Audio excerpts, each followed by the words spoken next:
Bizi bobolarimiz qachonlardir yer sharini 3dan 1ni egallashgan. Yangi yulduzlar, sayyoralar, observatoriyalar qurishgan. 12 yoshida Farg'onaga hukmdorlik qilishgan. Lekin hozirgi dalbayoblarning holati nima sani? bu qidish. Voy, ham yig'lavordi. Yaxshi ko'rsanmi? Yaxshi ko'raman. Buydan.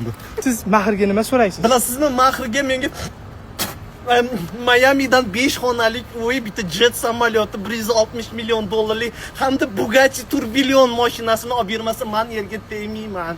Nima bo'ldi? Nima unaqa turibsiz? Ko'tim yaxshi yurmagandim. Sasiyotdi menimcha.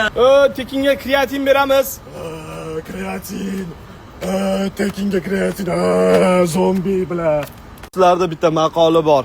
Трудные времена рождают сильных людей, а хорошие времена рождают слабых degan. Ya'ni o'sha davr qanchalik qiyin bo'lsa, shu davrdagi qiyinchiliklar bilan kurashadigan odamlar shunchalik kuchli bo'ladi va aksincha davr qanchalik yengil, oson, hamma sharoit bo'lsa, mana shunaqa dalboyoblar ko'payadi degan. Ya'ni hozir shunaqa zamon, hamma narsaga imkoniyat bor, lekin bo'zaylar mana shunaqa qilib yig'ilib tavba qildim. Qanaqadir nimadirlar so'rab, basharingiz suka.